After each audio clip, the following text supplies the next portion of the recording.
Thank you. Well, the remnant is getting smaller, and that's okay. It's good to be with you.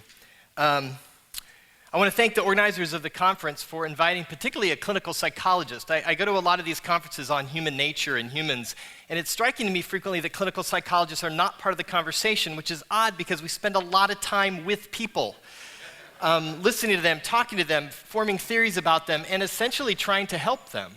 So it's an honor to be able to participate in this dialogue. Secondly, I want to apologize for all you non-clinicians in the audience, because this is a paper where I'm attempting to take the idea of monism and apply it in a sort of so what kind of way, and I'm doing that particularly related to psychotherapy. But I would invite you, for those of you not interested in clinical psychology, maybe to think in terms of Christian formation or spiritual formation of some kind. And last, before I start, a really important part of my paper is this idea of contextualization, and so I have to sort of practice what I preach by contextualizing myself for a moment. I am born and bred a Church of the Nazarene person, which comes out of the Wesleyan Arminian and American holiness movement. And I think that's really important because when I say things, when I read scripture, when I talk about God, when I say Christian, I mean it in a particular way. And this is what I've come to call tradition-based integration or confessional integration.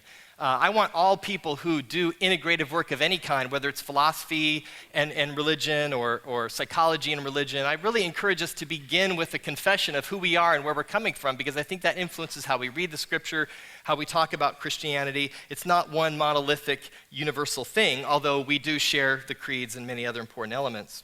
I'm also a clinical psychologist, as you already heard, which means I spend a lot of time with people, thinking about people, attempting to be helpful to people, letting people be helpful to me, and then teaching students how to do that as well.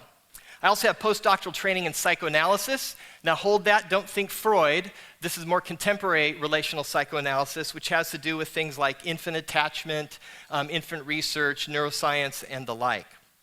So that's a little bit about who I am, and you may hear some of those things as I share my paper. So Mr. A presented for therapy at the request of his wife. She insisted that if their marriage had any chance of survival, Mr. A needed to work on his issues. Mr. A was unclear as to what his issues were, but he was cognizant that he frequently became upset, angry, moody, and subsequently would isolate from his wife and children. When the therapist asked Mr. A what he thought was going on, Mr. A responded, "I guess there's something inside me that is messing me up. It's like there's something that I don't understand, something about who I am or about myself that is getting in the way." This common therapeutic scenario illustrates a psychological model of human life that epitomizes the consequences of a Cartesian psychology. This Cartesian psychology tends to be disembodied and disembedded. The present paper will explore some of the consequences of a Cartesian psychology for psychotherapy and present a proposal for an alternative post-Cartesian model influenced by a monist anthropology and contemporary relational psychoanalytic theory. I will advance the argument that there are differences in how a monist understands the concept of the self, what the goals of therapy should be, and where the focus of psychotherapeutic intervention lies. I will also provide a critique of the dualism that may be found in self-identified Christian counseling and the potential negative consequences of such an approach. It has been convincingly demonstrated that a non-dualist, monist, or non-reductive physicalist view of the human person is a biblically, theologically, psychologically, and philosophically viable Christian anthropology. This Christian anthropology, of course, is not an issue of empirical validation, but rather a perspective, one that fits most closely, I believe, to the data emerging from these four domains. Whereas dualist anthropology conceptualizes individuals as made up of two parts, monist anthropology emphasizes the unity or wholeness of human persons. The present paper does not build an argument for this position, as this has been done elsewhere. But neither is the goal of this paper to refute a dualist position. It is the belief of this author that both positions are legitimate Christian anthropologies, and that's probably because I'm a Wesleyan and we have a large tent. Rather, this paper begins with adopting a monist perspective and then explores the potential implications for psychotherapy. The critique of a Cartesian psychology begins with the work of Stollerow, Atwood, and Orange, and what they have called the Cartesian mind, or isolated mind. Much of contemporary psychotherapy theory has unwittingly adopted this Cartesian dualism, even while claiming to be materialist. Stollerow describes this as an objectivist epistemology, and they have outlined several consequences and their subsequent impacts on psychotherapy. Quote, An objectivist epistemology envisions the mind in isolation, radically separated from an external reality that it either accurately apprehends or distorts. The image of the mind looking out on the external world is actually a heroic image or heroic myth, in that it betrays the inner essence of the person existing in a state that is disconnected from all that sustains life. This myth, pervasive in the culture of Western industrial societies, we have termed the myth of the isolated mind. We have argued that the pervasive, reified image of the mind in isolation, in all its many guises, is a form of defensive grandiosity that serves to disavow human vulnerability and embeddedness, unquote. A Cartesian psychology is in part attractive for the defensive function it provides. To see oneself as embodied, embedded, and connected to all of life, and subsequently vulnerable to death, is to force one to bear the unbearable embeddedness of being. The first potential consequence of this Cartesian isolated mind that Stollerow et al. Outline is that the Cartesian mind is alienated from nature and social life. Essentially, this mind is unrelated to others and self-enclosed. From this vantage point, metaphors of the mind that dominate are heroic, machine, self-regulating, autonomous. According to Mr. A and his wife, his problems are inside him, and they need to be fixed through some kind of heroic act, perhaps through his or the therapist's willpower. An isolated mind therapist may conceptualize the problem in similar terms, utilize diagnostic labels, and place the source of psychopathology solely within Mr. A. A second possible consequence of the Cartesian mind is the subject-object split. Quote, Cartesian ontology claims that the object is real, existing independently of any knower, but that the subject is even more fundamentally real because it is self-evidently known, unquote. Stollerow suggests that this leads to a third consequence, which is the splitting between inner reality and outer reality. The split locates psychological problems as an issue of the inner self, or even the private self, rather than the whole embodied person embedded in the world. This split motivates therapists to give precedence to the inner world of the client. The real person is somewhere inside the human, a mind, a self, a soul. In Mr. A's case, from a Cartesian mind perspective, it is not as important what is happening between he and his wife, that is what they actually do, but rather what is happening inside of him. The focus of therapy is aimed at what is inside Mr. A, where his real self is, rather than what is happening between Mr. A and others. This may lead a therapist and client, or husband and wife, to become lost in a never-ending attempt to determine whose reality is most true. A fourth possible consequence is that the Cartesian mind insists on clarity and distinctiveness. This press for clarity and distinctiveness is a form of reductionism, advancing an it-all-comes-down-to approach. Therapeutic theories may attempt to manage real-life uncertainty and fuzziness by the creation of proper technique or empirically validated treatments. It is fascinating that in the postmodern world, where in theory, inclusion and tolerance of diversity are supreme, modernist insurance companies attempt to minimize human differences and create one-size-fits-all therapies. The uniqueness of what happens between Mr. A and his wife may be lost as the therapist attempts to fix what is broken inside Mr. A in a prescribed manner within a prescribed timetable. A fifth possible consequence of the Cartesian mind is an absence of temporality. Stollerow et al. Defines this as, quote, the idea of an individual isolated as a point in time, in space, from other human beings and from the natural world. Worst of all, such a point in space is atemporal and thus has no developmental history, no story to tell, unquote. The worst consequence of this fallout is that persons are conceptualized as carrying around inside of them mental representations, cognitive schemas, or models that are static mental copies, disconnected and unaffected from experience. The final potential consequence of this kind of Cartesian psychology is a reiteration of what has been hinted to above, that the real person is not the unitary whole person that is both embodied in one's physicality and embedded in the world around them. The real person is somehow inward, individualistic, and private. The mind, the self, or even the soul is reified and is reduced to a commodity. The real me is inside and must be reached, brought out, given space to become or somehow actualized. This real me, inward, individual, and private, is again disembodied and disembedded. I'm going to skip a whole section I have on where I explore the remnants of dualistic theory in psychotherapy. I believe that you can find remnants of dualism in most contemporary schools of psychotherapy, everything from classical Freudian analysis to cognitive behavioral therapy, where sometimes CBT gets practiced as if the B's disappeared, the behavior. It's all cognitive.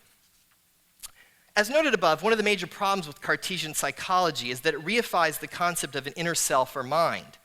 From this vantage point, self is conceptualized in spatial metaphors. Self is seen as a nested, singular structure in the mind. The final outcome of this dualistic thinking is that clinical theories emphasize the inner world of the patient, an inner world where one's true self lies waiting to be discovered, worked on, and repaired. This inner self is alienated not only from the world and others in it, but in an interesting way may even be alienated from what one does, from one's temporality. Is there an alternative to dualism that would aid us in adopting a post-Cartesian psychology and avoid the subsequent reductionism that often accompanies materialism? As alluded to in the introduction, authors such as Murphy and Brown and others, emergentists, monists of different ilks, I think have a monist position that can resist the temptation of nothing but reductionism. From this monist perspective, higher level human capacities emerge from complex interactions of the brain, body, and world. And although these are dependent on lower level neural processes, they are not reducible to them. Furthermore, these higher emergent properties have causal properties themselves. This perspective was initially employed to explore body-soul dualism, which has historically espoused the concept of a non-material, immortal soul. Brown suggests that the concept that best captures the attributes most often ascribed to soul is personal relatedness. It is the capacity for relatedness that makes one soulish. For Brown, then, soul is essentially a dynamic concept that is dependent on how humans relate to one another rather than a static something residing somewhere in the inner world of the individual. He states that we don't have souls, we are souls, and human soulishness is developed and maintained as a function of one's relatedness. Brown and I have further suggested that work in neuroscience and psychology have demonstrated that it is uniquely human capacities, such as the social basis of child development, which we just heard about, the open and self-organizing nature of humankind, imitation, shared attention, interpersonal attachment, empathy, and language and stories that are fundamental in how human bodies become persons or soulish. This perspective, therefore, takes seriously humans' embodiment as well as their embeddedness. The secular psychotherapeutic counterpart of soul language becomes mind or self. Properties ascribed to the soul in religious language are often strikingly similar to the properties ascribed to self in psychotherapy theory. A monist position resonates with the post-Cartesian psychotherapy with its emphasis on embodiedness and the embeddedness of personal relatedness. This has important implications for clinical theory and practice. I will turn now to outline several of these implications. A post-Cartesian psychotherapy moves away from a one-person psychology toward a system psychology, or what Stephen Mitchell calls a relational model. Quote, "In this vision, the basic unit of study is not the individual as a separate entity whose desires clash with an external reality, but an interactional field within which the individual arises and struggles to make contact and to articulate himself. Mind is composed of relational configurations. The person is comprehensible only within this tapestry of relationships, past and present," unquote. Whole persons, that is, interactions of brain, body, and world, are created and sustained within relational matrices. Psychological problems cannot be understood as something residing solely within the mind of the client, which is a one-person psychology that requires an expert to diagnose. Rather, a systems psychology suggests, quote, "all selfhood, including enduring patterns of personality and pathology, develops and is maintained within and as a function of the interplay between subjectivities," unquote. The interplay between subjectivities is what is termed intersubjectivity. Mr. A's problems would not be conceived of as some kind of inner issue residing solely within his inner private reified Cartesian self, but as something that happens when he and his wife's subjectivities collide. Each person's subjectivity is in a continual and ever-fluctuating state of being co-constructed by the subjectivity of the other. Subjectivity is essentially the elicitation of memories and patterns that are triggered within embedded contexts. Intersubjectivity, then, is an emergent form of relatedness arising from the interaction between persons. Thus, Mr. A is not an isolated self whose goal is, for example, autonomy.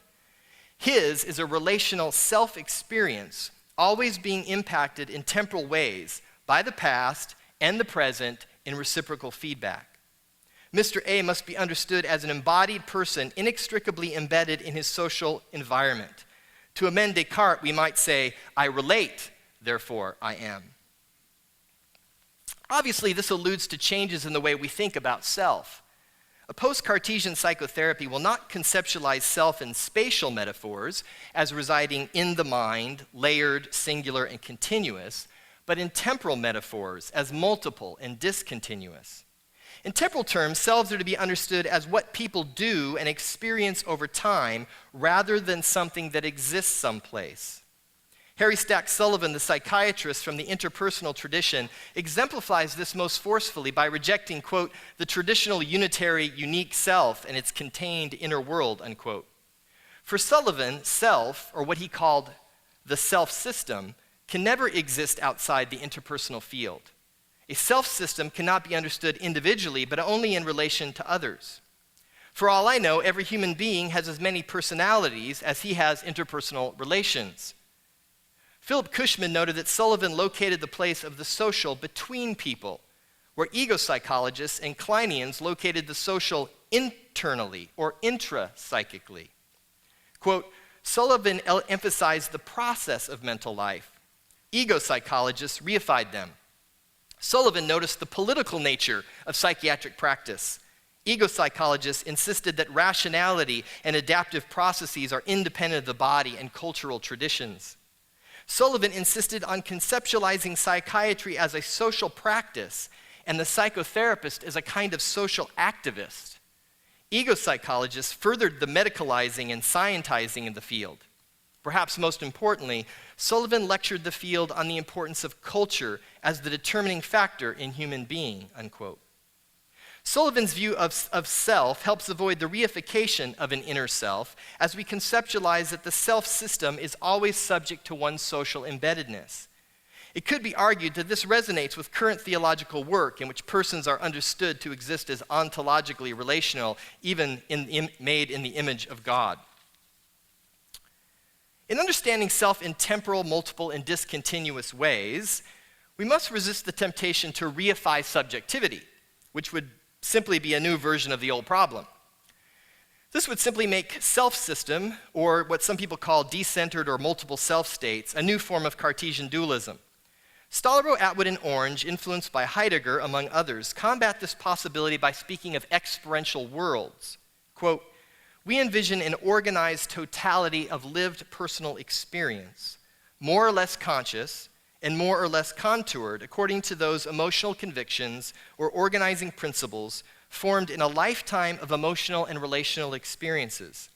Instead of a container, we picture an experiential system of expectations, interpretive patterns, and meanings. Because such convictions and ordering principles usually operate outside the domain of reflective self-awareness, we have characterized them as pre-reflectively unconscious, unquote. Experiential worlds, or worlds of experience, are what make up the subjectivity that clients bring to therapy, but of which they are often unaware. Thus, subjectivity is embodied and embedded both in its development and in its ongoing temporal interaction in the world. Again, this is because human beings are always embedded in ongoing intersubjective systems. But it is important to note that experiential worlds are larger than mere interactions. Any given individual is embedded within numerous relational worlds of experience. Stollerow and his colleagues posit a kind of double inhabiting when it comes to experiential worlds. Quote, instead, the experiential worlds seem to be both inhabited by and inhabiting of the human being. People live in worlds, and worlds live in people, unquote. Therefore, I posit that whole persons, as opposed to Cartesian minds, are meaning-making creatures, constantly involved in the hermeneutical task of interpretation and reinterpretation of present contexts in light of their experiential worlds and their interactions in the world with others' experiential worlds. Brown and I have argued that this contemporary post-Cartesian approach to psychotherapy resonates with cognitive science, further solidifying its monist position. Concepts such as procedural memory, affect memory, somatic markers, and the overarching concept of automaticity resonate with the worlds of experience discussed above. This work of the whole person, which includes an interactivist approach between brain, body, and the world, is not to be understood as a separate inner agent like some kind of real or true self. Rather, it would be more accurate to think about automaticity and its related cognitive concepts as a kind of emergent hermeneutical activity of the brain. Or I should say, really, of the whole person is what I would want to say. Persons make meaning of events based on the contextual intersubjective field and their capacity to run offline potential actions. What I'm suggesting is that these offline behaviors, or these behavioral scenarios, is the neuroscience of the experiential worlds of intersubjectivity. Our experiential worlds are action-related maps of self and others in the world over time, which influence our perceptions and actions, and in turn are continuously shaped and influenced by the embeddedness of our social environment. So, if Mr. A does not have an individual, isolated, or Cartesian mind, and we cannot locate all his problems in some inner realm of self, then what exactly is our goal for him in therapy, and how do we go about it? I'm glad you asked. I suggest that the overarching goal for Mr. A is a dialogic exploration of his experiential worlds. That is, how he interprets the world, how he subsequently behaves, and a growing ability to recognize the intersubjective aspects of life. Ultimately, this leads to an increase in his personal relatedness and an understanding that how he lives and moves and has his being in the world really matters. I further contend that these goals are primarily accomplished by the increasing capacity for mentalization or theory of mind. You can define theory of mind a number of ways, but here's one way. The ability accurately to attribute mental states to other people, as in, I think she thinks, or I think she thinks that he thinks. I think I'm having a stroke. Was that just me? And now I looked at the lights and I can't read my paper. I would add that a good theory of mind should be able to entertain the possibility that one has a different subjectivity than mine, and that sometimes I may be incorrect in my attribution of another's subjective state. Theory of mind is not to be conceptualized as an abstract concept in which there's some disembodied thinker with a bird's eye view looking down. Theory of mind is when an individual can reconstruct the embodiment and embeddedness of the other. Mentalization is a term used to describe this. The awareness that I have a subjectivity that can be shared with others and that can be different from others and is influenced by others resists giving primacy to the inner world of an isolated self, but sees the self as always multiply constructed by the intersubjective interplay between persons. Nevertheless, theory of mind has been critiqued for its possible Cartesian implications. But Brown suggests that, quote, mentalizing has the advantage of allowing for the possibility that mapping knowledge, beliefs, intentions, etc. of other persons is a process done by the whole person. Human beings do not have a separate agent somewhere in the head, but are themselves very complex agents that have various skills for mapping, remembering, and interacting with the social environment. How does a post-Cartesian therapy accomplish this? One way is that therapy would attempt to aid the client in understanding the multiplicity of the self. First, Mr. A will come to understand, thank you. First, Mr. A, oh, thank you. Maybe right there. Thank you very much. Well, now we're coming back. Thank you. Mr. A will come to understand that there isn't a self inside him that needs to be uncovered. Rather, he would be aided to become interested in his multiple self states that are operative at different times depending on the intersubjective field in which he is currently embedded. Secondly, A second component of the development of increased capacity for mentalizing is that the client comes to recognize the separate and sometimes similar subjectivity of the other. Given all I have said above, Mr. A cannot understand or experience this in isolation from the particular therapist he is working with. A post-Cartesian therapist must recognize her contributions to the intersubjective field of therapy. This is where it gets a little personal for some therapists. Where a Cartesian therapist may use diagnostic labels or theory or technique as a way to distance themselves from the client's pathology, a post-Cartesian therapist must always be exploring how she is contributing to the ways in which the client is mapping the world and the therapeutic moment. Philip Bromberg calls this a space for thinking between and about the client and the therapist. It belongs to neither one alone. One of the ways a client begins to develop the capacity to impute mental states to the therapist is by the therapist disclosing to the client how her mind is working. This can be as simple as the therapist explaining how she arrived at a comment or conclusion. It also means taking responsibility for things that the therapist contributes to at any given interaction. By this manner, the therapist exposes her mind to the client, modelizing, mentalizing, which the client may then begin to imitate. And by the way, I think this is just being a person.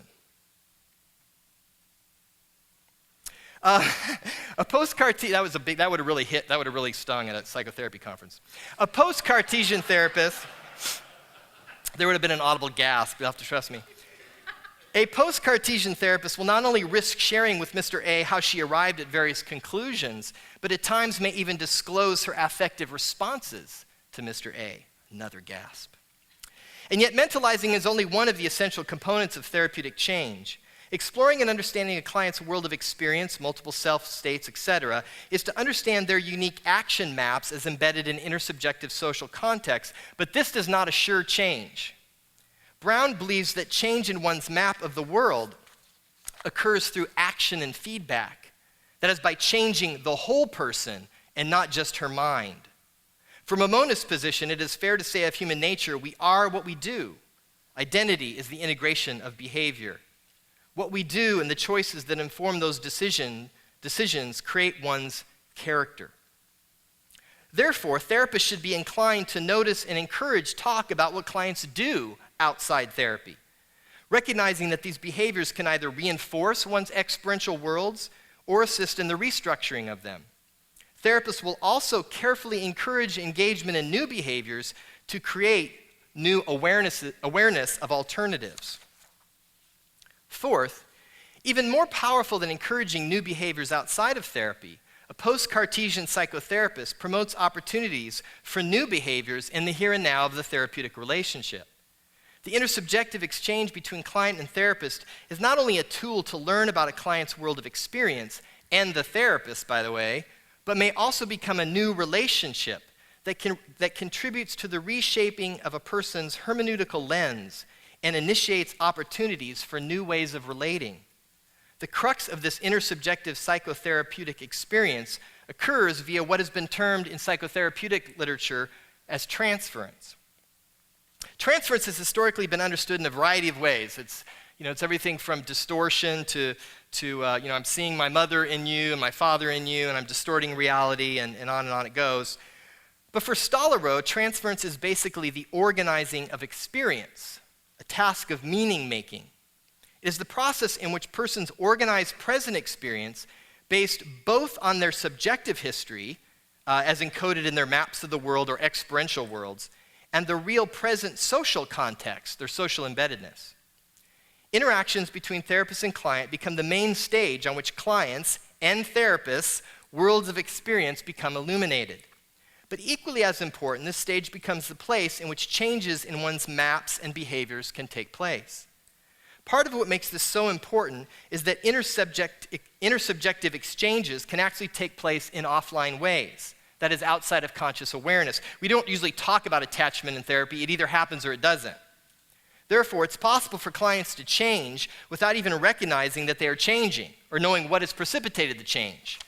And the same for the therapist. They may not know why someone's getting better.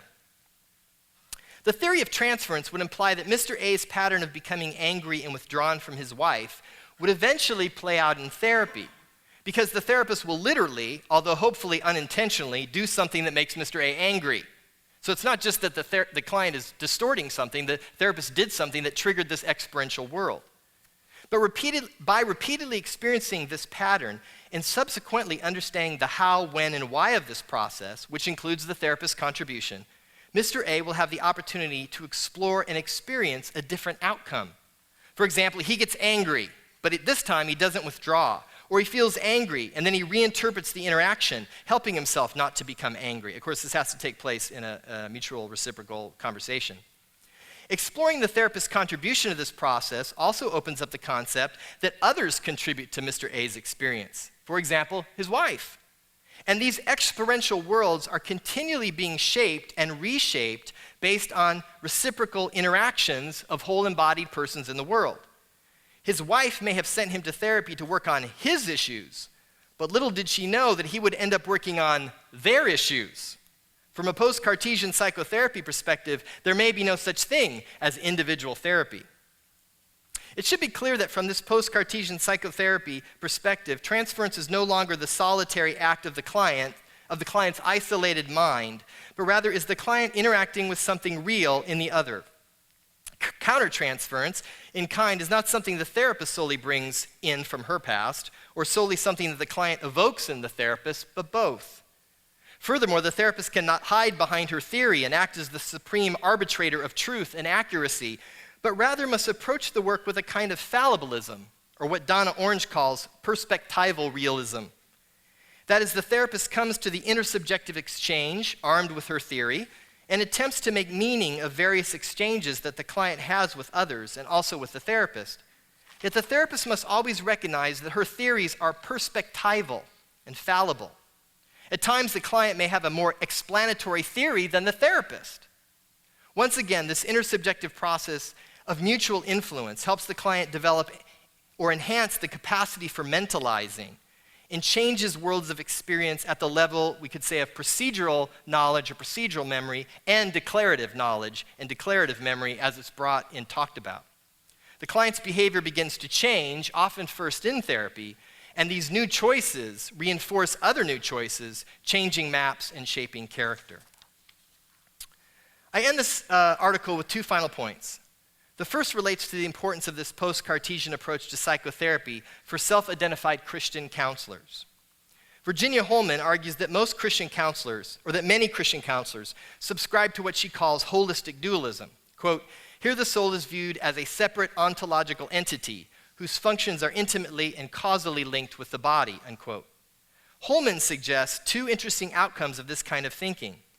She suggests that this kind of dualism allows some Christian counselors to conceptualize all non-organic disorders as a result of sin. I hope there's not many of those out there anymore, but there have been. Perhaps we need not belabor the potential damage of such a perspective. For a believer that has searched their heart and fervently sought the Lord, this kind of intervention is not only guilt-inducing, but also devastating. It is also highly dualistic, separating soul from mind, from body, and separating inner from outer. The second outcome of holistic dualism that Holman suggests is the development of explicit Christian counseling strategies. This creates a rift between what is considered real Christian counseling and that which is not. This perspective not only affects Christian or counselors, but clients as well. Many Christian clients will check the therapist's credentials by asking if they are biblical counselors. This is another form of dualism, this time between, I think, nature and grace, again, my Wesleyan roots showing. This false dichotomy limits the very manner in which one can understand God's redeeming and restoring work in the world, as God's work in the world is mediated through nature. This false dichotomy is akin to the Cartesian mind being alienated, I believe, from God's good nature. Finally, I've relied above on the work of Sullivan, among others, to understand a post-Cartesian way to conceptualize self. Sullivan argued that, quote, "psychological phenomenon should be properly located in the social realm, not conceptualized as reified structures located in the sealed interior of a putatively isolated, self-contained individual," unquote. Philip Cushman argues that by locating the social in the interpersonal, Sullivan was opening up therapy to wider cultural and political issues. Sullivan believed that what happened in a person's larger world, culture and society, truly mattered, and political issues such as racism, sexism, injustice of all kinds were proper techniques for psychotherapy. And again, if you're not a psychotherapist and you don't know like the kind of pressure that's put on therapists in terms of APA ethics, there's sort of this sense of we have to somehow keep ourselves out. We have to be value neutral, which now we believe is fairly false, but this still continues to pervade psychotherapy in a way that potentially is problematic. Sullivan believed that what happened in a person's larger, well, I already said that. Psychotherapy cannot be understood simply as a technique of the self, but is rather, quote, always a dialogue between the people involved over what is the proper way of being, unquote. As Philip Cushman states, therapy is a moral discourse. Psychotherapy may be tempted to define itself as an empirical science in order to distance itself from both the suspicious attitudes often associated with healing professions and from its political and historical context. But Cushman argues that social constructionist philosophy and hermeneutic theory no longer make this possible. I am indebted to the work of Cushman in conceptualizing a post-Cartesian psychotherapy as a hermeneutical process. A post-Cartesian psychotherapy will be unable to conceptualize itself as a technique of the self whose purpose is to heal the individual, inward, atemporal, singular, and layered self and restore that self to some sort of adaptive functioning in this particular culture. Rather, based on a hermeneutical perspective, it will encourage exploration of persons as physically embodied and is relationally embedded in society, culture, and nature. It will continually examine its own cultural and political embeddedness in an attempt to avoid abuse of power in the therapy setting. It will understand that clients come to therapy with moral frameworks or experiential worlds for how the world should work, their place in it, and what is the good life. And therapists will understand that they also, as well as their theories, have moral frameworks. In conclusion, I suggest that by its very nature, a post-Cartesian psychotherapy lends itself to political, cultural, and ethical discourse, and maybe even social activism. Because it is a discourse about the good life and what it means to be human, psychotherapy must have a clearly articulated telos. As Christian thinkers, our telos may differ from the unarticulated ethic often buried in contemporary theories. For example, perhaps ultimate meaning and purpose does not come about as one becomes autonomous and self-actualized, but as one recognizes one's ethical embeddedness of being, or one's disability and dependency on the other. As Christian thinkers, monists, or dualists, I'm hopeful that we can locate and define this telos as we bring the experience of our professional guilds, psychology, neuroscience, philosophy, biology, theologians, etc., into conversation with the church, tradition, and scripture. Thank you.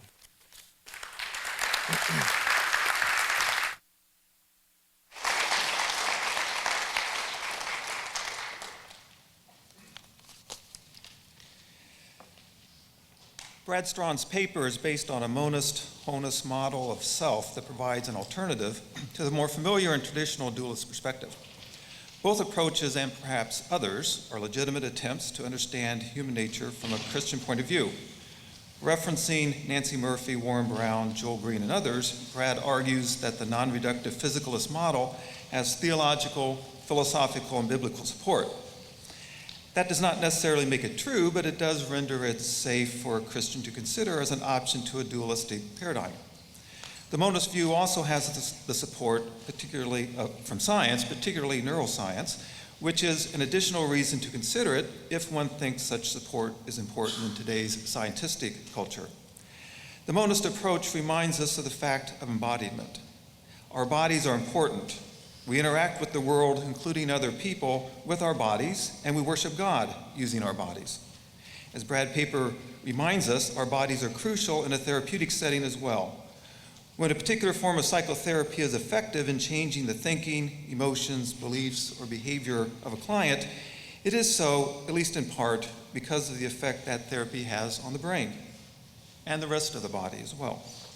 The monist-honist approach also emphasizes the importance of social context, including other people, and how we understand human nature, the embeddedness of being that forms the title of Brad's paper. We are embedded within a social structure, and it is this embeddedness I want to take up in my response. I will briefly review some recent findings from psychology on social exclusion, which draws attention to how others' reactions to us can affect our physical and psychological wholeness. I will then link these findings to the notion that we humans are hardwired to connect to others and to the transcendent, and provide an example where social exclusion may occur within the Christian community to the detriment of both individuals and the body of Christ as a whole. Psychologists investigate social exclusion using a variety of procedures, but a common method is to have a person participate in a computerized game, for example, a virtual ball tossing game, with a couple of other people. After a few minutes of complete cooperation, the other participants begin to play the game amongst themselves, without including the subject who is being studied. Following this manipulation, various measures might be taken to assess how the subject responds psychologically and/or physically to this social exclusion. These subjects' responses are compared to other subjects in the experiment who are playing the same kind of virtual game, but not experiencing the exclusion manipulation. Depending upon the researcher's interests, assessments of anxiety, anger, hostility, happiness, stress, etc., might be made, all in an attempt to determine if there is any causal connection between the exclusion and the psychological or physical state being measured. In other studies, brain scans might be taken of the person while the virtual game is being played to see what neural areas are involved in the performance of the game, as well as in the responses being assessed. What are some of the findings of these studies? Social exclusion leads to decreases in perceived purpose, satisfaction, and meaning in life, control, enjoyment of work, positive mood, happiness, hope, and sense of belonging, and increases in anxiety, anger, negative mood, and hostility. In addition, social exclusion tends to decrease pro-social behavior. Subjects who have been excluded socially are less willing to volunteer, are less helpful and cooperative, and are more aggressive. An aggressiveness that generalizes to those not involved in the exclusion experience itself, innocent bystanders, if you will. Each of these pro-social behaviors is linked to a capacity for empathic understanding, which seems to be affected by the social exclusion. A result that is particularly interesting to researchers in this area is the finding that social exclusion activates similar brain regions that are involved when a person is in physical pain. It is more than mere metaphor to say that I am hurt by the rejection of another person. Many pain researchers believe that one important function of pain is to guide the individual away from threats to its physical survival. Pain tells the individual that the current experienced state of affairs is dangerous and harmful, motivating the person to change the situation. The finding that social and physical pain have common neural mechanisms suggests that the social pain that accompanies exclusion serves a similar function for the individual, telling the person that the present social situation of exclusion is harmful and a new social state should be found, or the current situation corrected so that social inclusion will occur. Humans, as is true of some other animals, are a highly social species. We must have social connections or relationships with others for survival. Social pain, like physical pain, tells the individual that something is wrong, that survival is threatened. Not only do the neural structures for physical pain overlap those of social pain, physical pain is also linked to some of the psychological variables associated with social exclusion, such as anxiety, aggression, and mood that I mentioned before. The results of these experiments on social exclusion are consistent with the basic findings of the September 2003 report of the Commission on Children at Risk, which, after reviewing hundreds of studies from neuroscience, medicine, education, psychology, and related fields, concluded, quoting here, "We are hardwired for other people and for moral meaning and openness to the transcendent. Meeting these basic needs for connection is essential to health and to human flourishing," end quote. The Commission argued that one of the reasons today's children, as opposed to children 30 to 40 years ago, are having so many psychological and behavioral problems is because this fundamental need to connect with others and with the transcendent is not being met by the civic, educational, and religious institutions in an American society that is becoming increasingly individualistic. The first connection that a baby hopefully develops to its mother is to its mother, a process that was described by Bill Herbert in his presentation. This first bond with another is thought to form a template for the kinds of connections we make with others throughout our lives. We should not think of this in a strictly deterministic way. It is to say, however, that there is abundant evidence that strong, healthy attachments to primary caregivers, such as parents, is correlated with strong, healthy attachments with other people. For example, the attachment status of an adult strongly predicts the pattern of attachment that adult will have with his or her own children. Infant attachment patterns not only influence our relationships with other people, they are a primary force in shaping our relationships with God as well. Human behavior is complex with many potential variables, environmental, biological, mental, social, etc., playing a part in the final product. So I do not intend to overstate the case with the following examples. Having said that, besides the implications for psychotherapy that Brad's paper covers, what might be additional implications of the research discussed in this response? Social exclusion interacts with ethnic group such that while exclusion by the ethnic in-group leads to some hostility toward members of the in-group, exclusion by an ethnic out-group leads to even greater hostility toward members of that out-group. Even without exclusion, members of an out-group are typically viewed as less trustworthy and with more anxiety. The increased hostility toward the out-group that comes with social exclusion can lead to attributions that there must be something wrong with, quote, those people, in addition to the higher levels of aggressiveness and anger described above. Studies among Muslims and Christians also indicate that exclusion by ethnic in-group members leads to greater support for fundamentalist beliefs, perhaps in an attempt to regain some sense of control and meaning, which can be lost following exclusion. I was reminded of this when news following the recent Boston bombings reported that the older brother, Tamerlan, had been removed from his mosque because of his radical ideas. While one can understand the desire to exclude a person with such ideas from the community, such exclusion might actually push the individual further toward the fringe, defeating the good intentions behind the community's decision. The Christian community is certainly not immune from exclusionary practices. Too often we hear of churches where doctrinal disagreements lead some within the community to feel socially excluded, whether the exclusion is intended or not. Or maybe a particular church is excluding an entire denomination as they separate from the parent organization, perhaps aligning or affiliating with a denomination that is more like them in their thinking and beliefs. The research on social exclusion and the necessity of connections with others should remind us, however, that it is important for a person who might question or challenge the accepted beliefs of the group to know that he or she will not lose community because of that challenge. I will close thanking Brad for his paper and highlighting how a monist, wholeness model of self can be applied to issues in psychotherapy. After spending the semester here, this past semester at the Center for Christian Thought, I will also say that the center provides a strong example of how people with differing beliefs and ideas can nevertheless form a community without any worry about social exclusion. Thank you.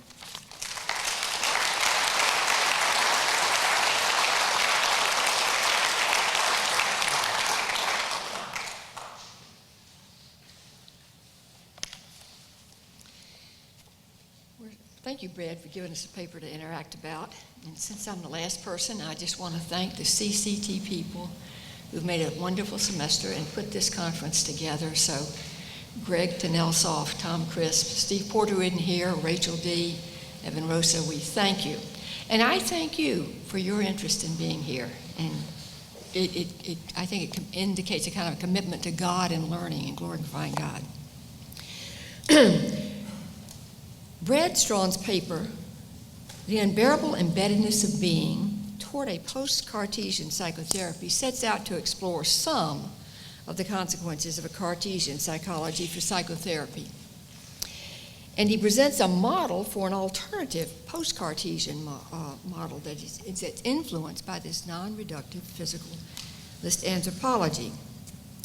In an explicit matter, he indicates that the two positions, the monist and dualist positions, are both positive and legitimate anthropologies. But then he addresses the monist position as influenced by non-reductive physicalism, which represents his post-Cartesian model of psychotherapy. He indicates he's taking a position that's a perspective, is not trying to validate or argue the philosophy of it. We're not philosophers, we're psychologists. So he's looking for the implications for that. In the last section, he gives a description. I'm sorry, people are having trouble hearing you in back. I'm going to see if I can move the mic closer. Okay. How's that? How's that? Wave if you hear me. Okay. Since he acknowledges in a footnote that not all holistic dualists would necessarily make this interpretation about where he said something about they might interpret things as sin, and that there are consequent abuses of that, I'm not going to address this point. He's kind of said this could be, but not necessarily everybody, so I'm not going to address that. But in general, the arguments he gives, I think, are somewhat speculative about possible implications. In this process, he's going to present his Cartesian or Post-Cartesian model, largely from the work of a school of psychology from Stolorow, Atwood, and Orange, and their portrayal of Cartesian psychology. Then he alludes to elements of a strong dualism. He doesn't stop and give y'all, but he gave me in the draft Freud, Rogers, and cognitive behavioral. His model of the self is built from the non-reductive physicalist thing, especially delineated by Warren Brown, that really is going to focus on personal relatedness. I think my version had a little bit more about that than possibly he had time to share with y'all. In my version, he noted that the properties ascribed to soul in religious language is often comparable to or similar to properties of self used in secular language. Let me just, for the interest of time, go to some issues that he's presented, and then what I want to do is develop some issues or elaborate on some issues hinted at and just give a little information more. First, let me address terminology. Strawn alludes to the question of self versus soul, and he often uses mind and occasionally person. This is a reminder that our terminology is extremely messy and elusive, and we often use these terms synonymously and often with lack of clarity. Terminology is problematic. He doesn't address the issue. It's not alone to him, but he illustrates the issue. And what is the issue before us? Well, let me take a brief parenthesis and tell you a little bit of my journey. Years ago, I thought, I'm a psychologist. We talk about self. What is self? So I went looking for self. And I would find all these articles referring to self, but nobody ever talked about self. They talked about self-esteem, self-representation, self-concept, self-esteem, these kinds of things, but nobody talked about self. I remember one of my classes, I said, if you can ever bring me an article that really is about self and defines self, I'll give you an automatic A. That never happened. So in that process, then I thought, well, I'll go to the Bible to see what the Bible says about self. And guess what? It doesn't say very much about self. It says a lot about soul. And so I'm scratching my head, and also heart, very interesting psychological term. And then I thought, what is going on here? And then I noticed the same thing that Joel Green pointed out about soul was really edited out of later versions of Scripture. And what is all that about? Is it because we no longer believe in soul, or it's not politically correct, or what's going on there? And then one day I ran across a book called The Closing of the American Mind by Alan Bloom. And he noted, and I thought, right on, self is the modern substitute for soul. What are the implications of that? By the way, later I tried to track down what does person really mean, and was led to the study of the Trinity and all the fights about how in the world do we articulate the relational components in the Trinity, because it's one, it's three. Talk about embeddedness, and yet there's distinction without separation. It's a powerful word. And then the Cappadocians came along and they said, henceforth, because we've mixed up Latin and Greek, we will use this to mean this and this to mean this kind of essence. And so I thought, that is really interesting. Maybe we need some of that kind of help. But I am struck with this. We have this ambivalent relationship to the word soul, by the way. We kind of want to get rid of it. It's kind of old-fashioned and this kind of thing. And yet we can't get rid of it. We like our soul food and our soul music. And then we think about, it just isn't the same thing to say, bless the Lord, O myself. It just doesn't work. Or it is well with myself. It doesn't work. But anyway, are there distinctions between self, soul, mind, and person? The issue needs clarification for all of us. This is not a specific critique of Brad. We see it all over the place. I wish some version of the Cappadocian Fathers would come before us and rescue us and clarify our word usage as they did when they were working on the understanding of the Trinity. A second terminological issue involves, I think Brad alludes to it, and I can't remember how much he said versus in his paper, but is self a noun or a verb?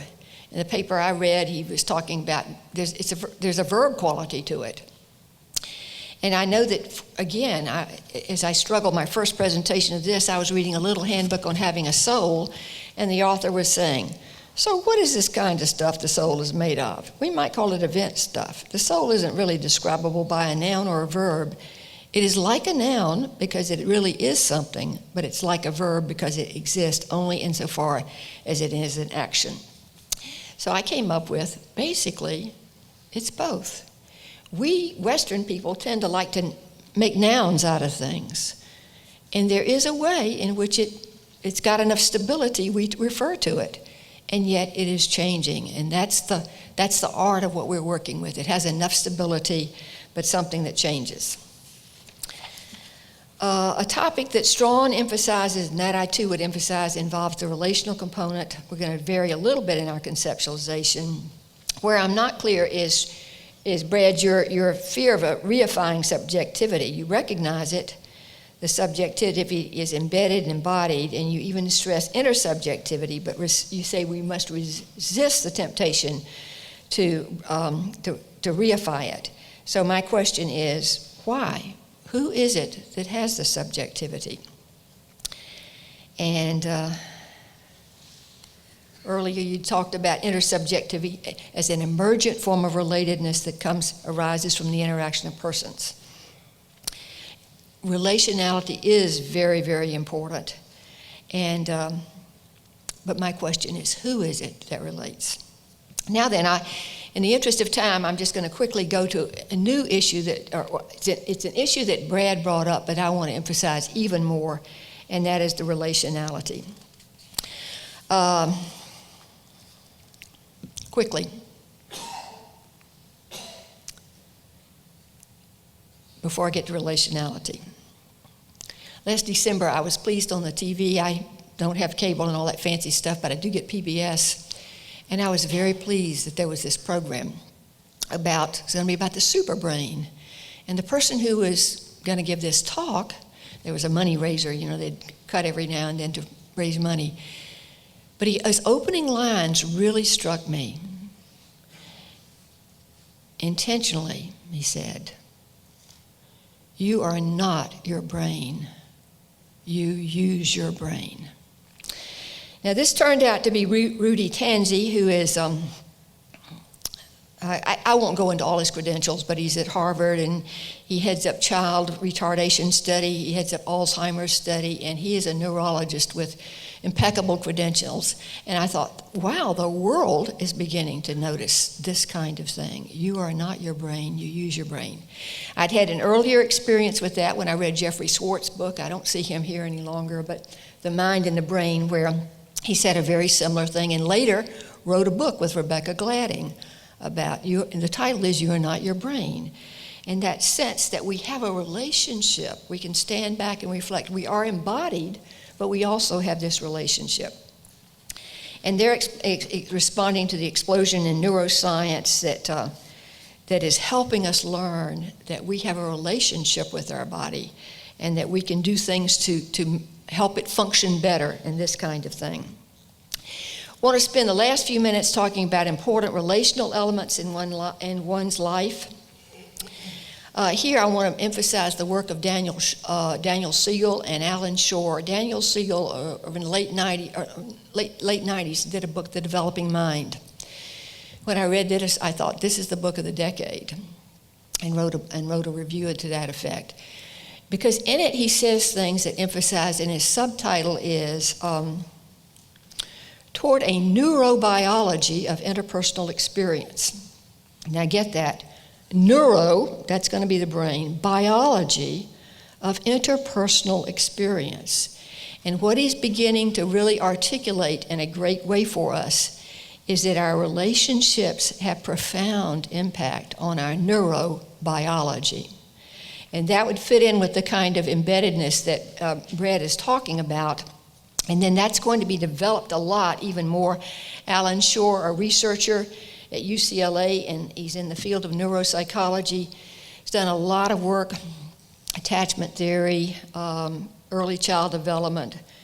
And it's basically the issue that comes out is the social emotional factors that are involved in close relationships have profound effects on our emotion, our neurology, the imprinting of things in the brain, the circuitry that goes on.